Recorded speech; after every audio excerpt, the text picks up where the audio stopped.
laying on the finish and installing the hardware. Getting close to the end here.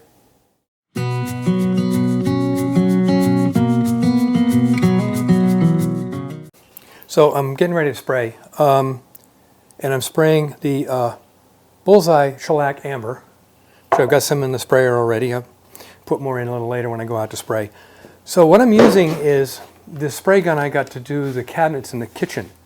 It's a HomeRite Finish Max Super, and it really works well. It came with a variety of tips. The green tip is the one I'm using in here now, which is for finishes, light finishes, shellac, polyurethane, things like that. And it'll do a fairly good job, I'm sure. But it has an adjustment for your spray pattern right here, this little dial wheel. And I got to adjust the spray pattern. You don't want, for dealing with shellac, you don't want it to run. So you don't use a very heavy pattern because it's so thin you can get runs. So here I've got it set to, I think, light. Very light, there's nothing there. So let's up it a little bit. A little bit more.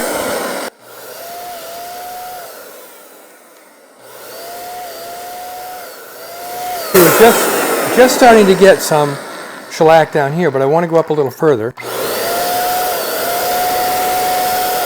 That's just about what I want. I think maybe a little bit more. Yeah. That's the fan spray I want. It lays it on in a thin coat, but it doesn't lay it on so much that you're going to get runs. And that's the coat I'm going to use. So let's roll this thing out into the driveway and start doing some spraying. I'll have a camera out there, but without audio, so there'll be music again. Love my music.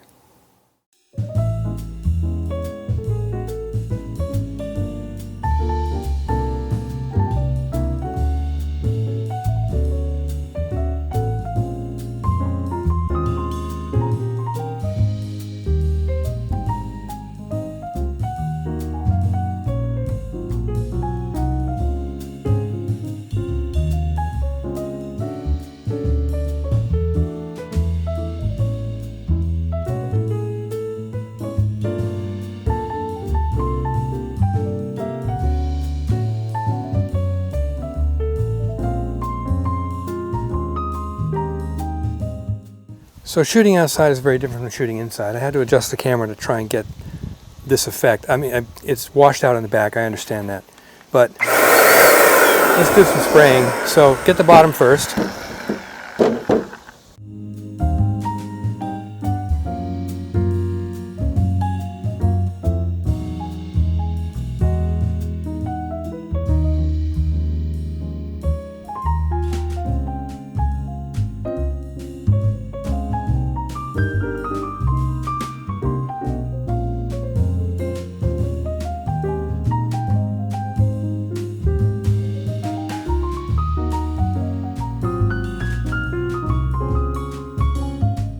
And there you go, that's spraying the drawers.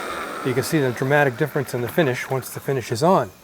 So I'm going to finish up all the drawers now, and we'll put this together and we'll do a shot with it all together before we put the polyurethane on. And there you go. I just quickly assembled it, and as we like to say in a lot of hobbies and projects, 90% done, 90% to go. So now I've got to do that light sanding and 320, the entire thing. I've already started in a couple of places. I noticed there's a couple of touch-up spots I got to hit, so I'll do that. So I got to sand these 320, the entire thing, make it nice and smooth. Then we're going to lay on the poly, and I think I'm switching to a wipe-on poly for this. So anyway, I'm certainly not going to record sanding every single piece of this. I mean, we all know how to sand. Sanding's a lot of fun, isn't it? Don't we love to sand? Yeah, we love to sand, don't we? Maybe. So let me get this sanded, and then once I'm ready to start the poly, we'll come back and do the poly. But I want to reiterate what I said earlier. There's real advantages to getting all the wood you're going to use out of the same tree or from the same stack that came out of the same tree. Because you'll note I've got, you know, nice figure in here and darker color and then lighter along here and up here and here and here and here because this is different trees. If you get all your wood from the same tree, difficult I know, costly sometimes, then you can wind up getting something with a little more consistency in the color. Mara looked at it and loves it the way it is, so that's the way it's going to stay. So sanding and polyurethane, let's get busy. Okay, maybe just a little bit about sanding. So what I'm sanding is shellac. Well, shellac is not a polymer, it's not cross-linked or any of that fancy stuff in the modern materials. It's the secretion of a lac bug. It's kind of like crystal stuff that's easy to remove. When I mean easy to remove, I mean real easy to remove. So when sanding, and I only use 320 by the way when I'm doing shellac sanding, because all I'm doing is taking the bumps off. I just want to get that butter smooth remaining finish on the workpiece that I can then lay on the polyurethane, which is fancy stuff. So just take the bumps off, and like I said, I'm using 320. Let's do a sandpaper fold here, and all I'm going to do, I'll take this spot right here. It's okay, by the way, to use your fingers if you're going this way. Just don't go that way because you know you leave ridges. Just lightly touching it. That's it. I'm done. That's the butter smooth finish I want. You can't feel it through the camera. I realize that, but that's all you want to do. Just take the bumps off. That's so the bumps, you know, like particles or the finish doing a little raising up or something, doesn't transmit through the polyurethane to where you can see it and feel it, which is not good. That's it. And up here, that's it. I'm done. It's that really butter smooth finish. Let's take a look. Basically just this. I'm not even pressing hard. I'm letting the sandpaper, you know, like letting your tool do the work, I'm letting the sandpaper do the work. Beautiful. Absolutely beautiful. Now I have to do every square inch of the cabinet, every square inch of the drawer fronts, like that. It's going to take me a couple hours, I guess. So let me get busy with that and get it all nice and smooth and ready for the polyurethane. Now I'm ready to start wiping on the finish. Something different in this segment. I bought some lights that finally came. I noticed going in post-production, lightening up and changing the gamma and all that. So I got some lights so I don't, hopefully don't disappear into the dark from shadows and whatever. So the lights are at 5,000 K and the same as the lights from the ceiling. So that aside, it's time to start putting the finish on. And as usual, there's been a change of plan. So we're going to use Watcon wipe-on polyurethane. Going to wipe it on with a rag. Put the gloves on. I've got a whole lot of t-shirts that I no longer can wear because they're shredding and falling apart, but they make really great rags. They're 100% cotton. They make really great rags for the workshop because they've been washed so many times. There's no more lint. And they'll leave a nice line behind, and of course, a nice finish behind. But so I just take a t-shirt and I cut a section out of it with the good scissors. And this is I can use as my wiping rag. And I got to pour some Watcon out into a little container. There. So what I did was I did the sanding as you saw before, and then I blew it all off with a hose with the filter running, so it cleaned that out of the air. I let that run for a while. Then I came back and I wiped the whole thing down with mineral spirits and let it dry for 2 or 3 hours. Now, since I'm using Watcon wipe-on polyurethane, mineral spirits is fine. You can't clean shellac with alcohol for reasons that are kind of obvious. That shellac is liquid shellac is alcohol based. So we're going to take my little rag, wind it up into a little ball, kind of pad this on, and dip it and start wiping it on. And the idea here is to get it on without getting any drips or runs. So you're putting a thin coat on, and it'll wind up being multiple coats, probably 2 or 3 coats. Now, this bed that I made years ago took me about 6 days to finish, just to get the finish on it because of the, oops, I get a spot right there. Because I had to wait between coats for things to dry and settle and all that. So, get that. I don't know if you can see it in the camera, if it's actually darkening just a little bit. But, so this is the process.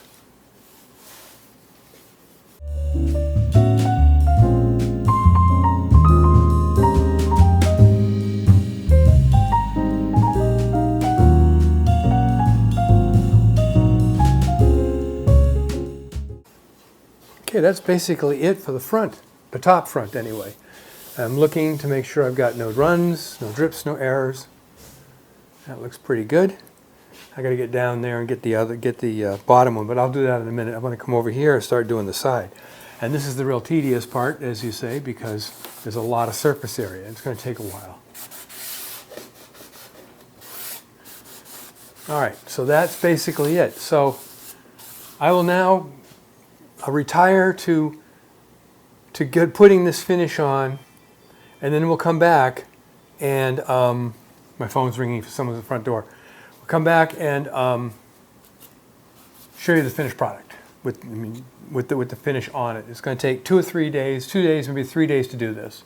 I'm not going to film the whole thing, obviously. So let me get the finish on and we'll look at it after I'm done. Done. The urethane is all wiped on. It's cured and dried.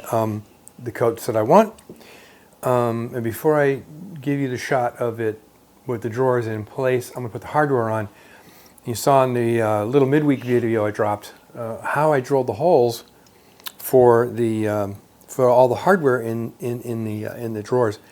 What I like about jigs like that is the consistency you can get in your project. So everything looks nice and symmetric and nice and clean.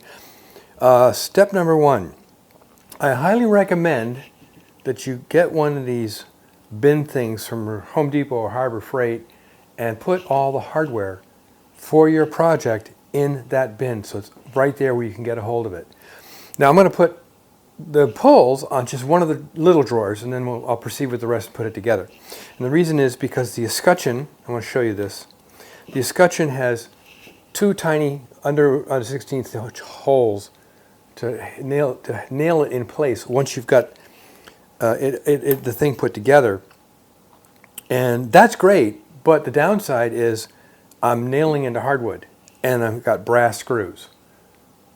No, that's not going to happen. So let's get busy. I'll put one of these together and then I'll proceed with the rest. First thing is to get the pull and escutcheon in place. And the nails are going to be top and bottom on the escutcheon for symmetry. Now I need a screw and a washer. This is the one I had to buy the longer screws for because of the thickness of the wood.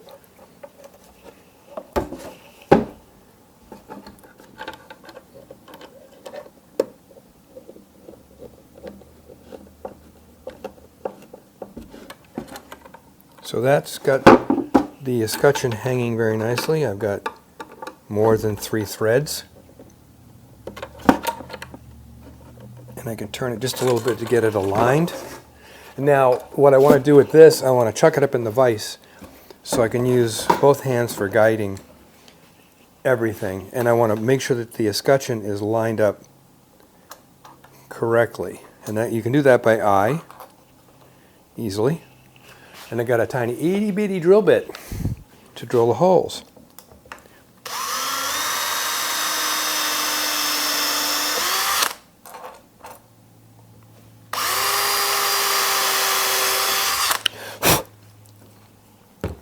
And I grab one of the little brass screws, excuse me, brass nails, tap it in place.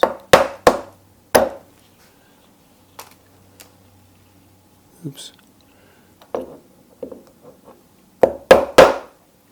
Okay, and there it is.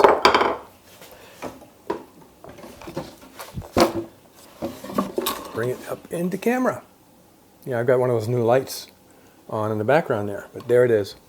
So now I'll go on and do all the rest of them and put it all together, and we'll get a shot of that, and then we'll probably end this episode at that point.